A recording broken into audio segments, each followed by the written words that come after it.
24 घंटे के अंतराल में उज्जैन में लगातार 9 मौतों से यहां पर सनसनी मच गई है।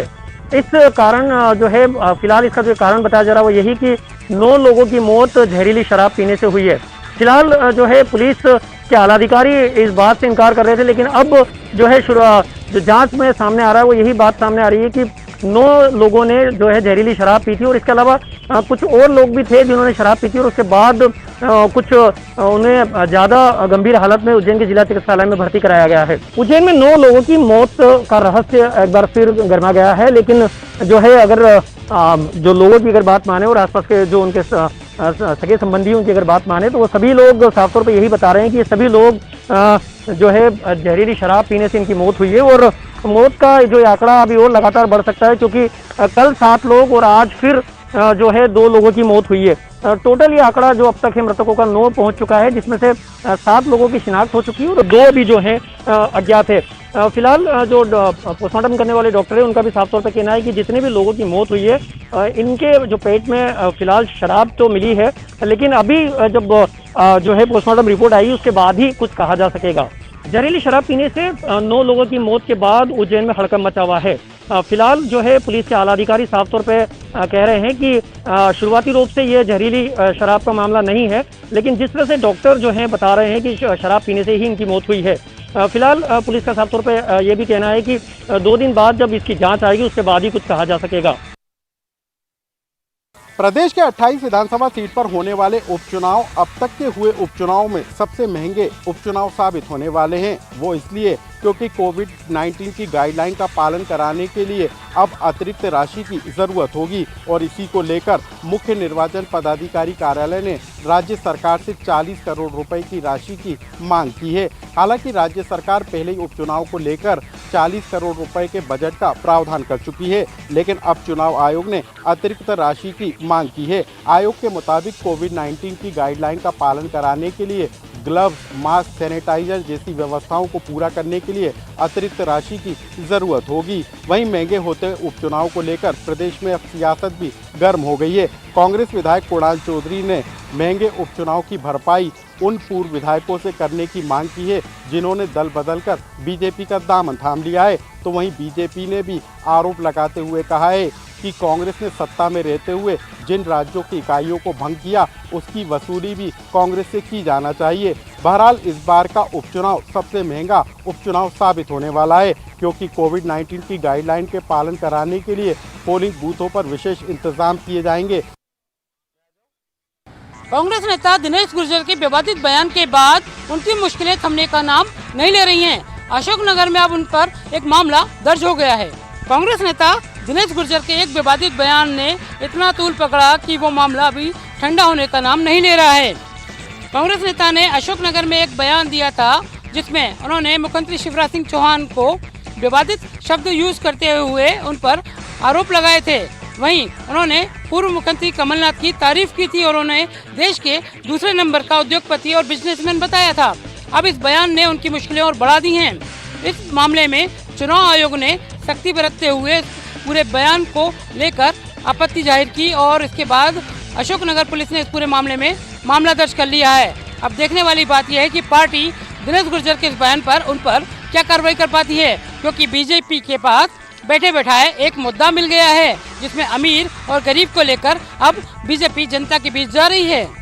कांग्रेस नेता दिनेश गुर्जर के इस विवादित बयान को कांग्रेस पार्टी के नेता भी गलत ठहरा रहे हैं। उनका कहना है कि उन्हें मर्यादा में रहकर बयान देना था, मगर अब देखने वाली बात यह है कि इस बयान से कांग्रेस को कितना नुकसान होता है या बीजेपी इस बयान को भुनाने में कामयाब रहती है।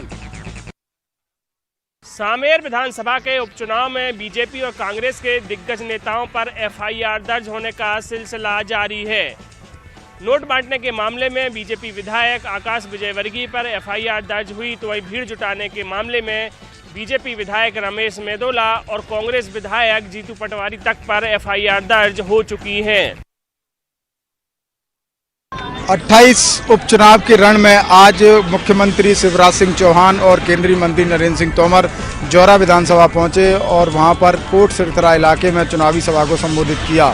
केंद्रीय मंत्री नरेंद्र सिंह तोमर और शिवराज सिंह चौहान ने दोनों ने कमलनाथ की 15 महीने की सरकार को भ्रष्टाचार का अड्डा होने वाली सरकार कहा। शिवराज सिंह पर कांग्रेस ने जो बयान भूखा नंगा को लेकर दिया था, इस बात को भी शिवराज सिंह ने हथियार बनाया और उन्होंने जब सभा को संबोधित किया तो हर बार उन्होंने इस शब्द का प्रयोग किया और इमोशनली अटैचमेंट करते हुए कहा कि मैं भूखा नंगा हूँ, इसीलिए मैंने जनता का विकास किया, मैं भूखा नंगा हूँ, इसीलिए लाडली लक्ष्मी योजनाएं और जन हितैषी योजनाएं चलाईं। इसके बाद उन्होंने कहा कि कमलनाथ सरकार सिर्फ और सिर्फ भ्रष्टाचार कर रही थी, विकास नहीं कर रही थी, यही इसी कारण सिंधिया भाजपा में शामिल हो गए। अब उन्होंने जौरा क्षेत्र की जनता से अपील भी की कि जो 2018 में गलती हुई और जो जनाधार कांग्रेस को दिया था वो इस बार चूक ना हो। अगर विकास चाहिए तो भाजपा को जिताना है और भाजपा को अगर जिताओगे तभी वो परमानेंट मुख्यमंत्री बन पाएंगे, नहीं तो वो भी सड़क पर आ जाएंगे। भाजपा प्रत्याशी सूबेदार सिंह को जिताने के लिए उन्होंने और विकास करने के लिए उन्होंने खुद को और नरेंद्र सिंह तोमर केंद्रीय मंत्री को यहाँ के प्रत्याशी सूबेदार सिंह का गारंटर भी बताया। नामांकन भरने की आखिरी तारीख से पहले प्रत्याशियों के उपचुनाव के रण में पार्टी बदलने का सिलसिला जारी है। भाजपा से 2018 में बंसीलाल जाटव जो कि चुनावी मैदान में थे, अब टिकट न मिलने से सपा का दामन थाम लिया है।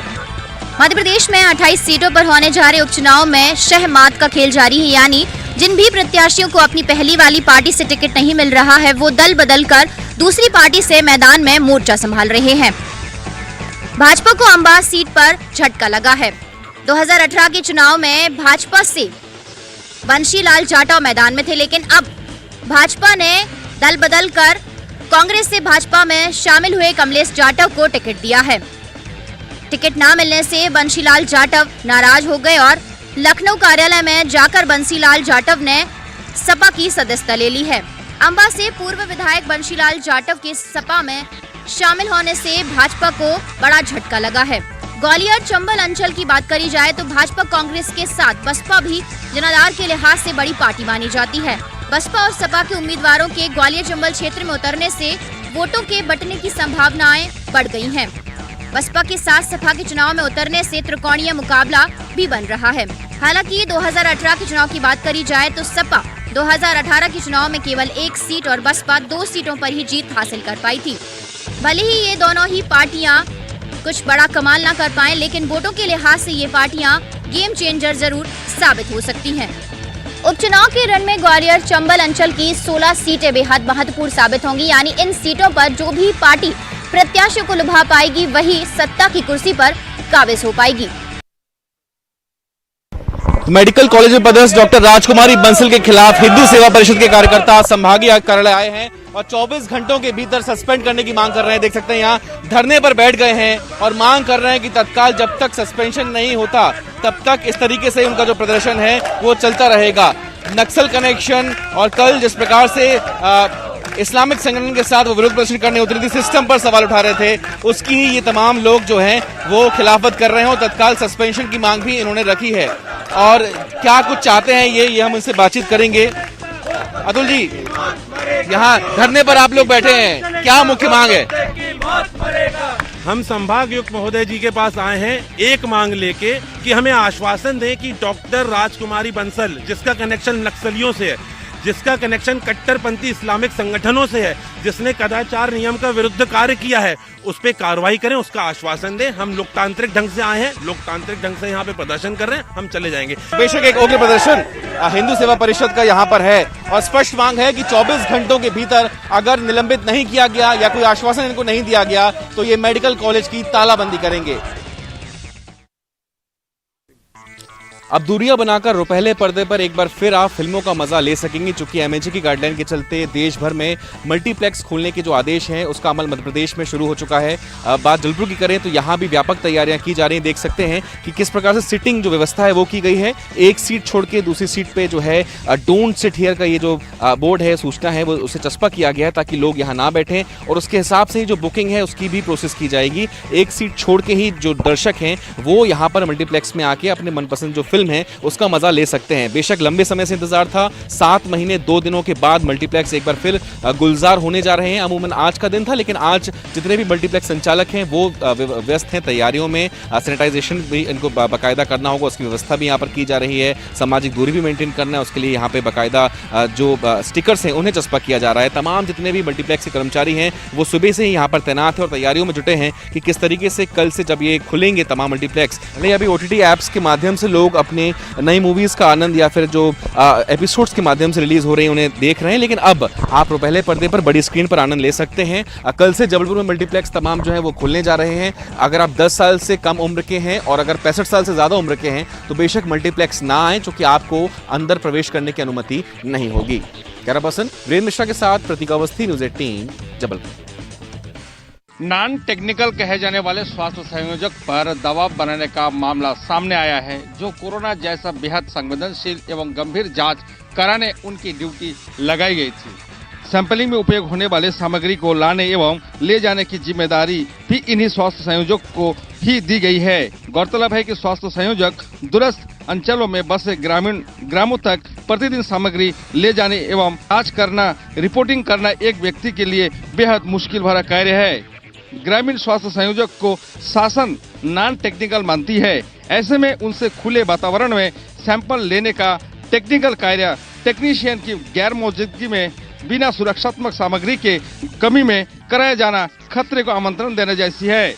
पिछले महीने कांकेर नगर स्थित शहरी प्राथमिक स्वास्थ्य केंद्र श्री राम नगर में संदिग्ध मरीजों की खुली में हो रही जांच के बारे में मीडिया द्वारा प्रश्न किया जाने पर JLUI के मुख्य चिकित्सा अधिकारी कांकेर ने बताया कि कोरोना की जांच खुले वातावरण में नहीं की जाती है। शीघ्र ही जांच हेतु पृथक कक्ष की व्यवस्था की जाएगी। जिले के स्वास्थ्य संयोजक खासा नाराज व्यक्त कर रहे हैं।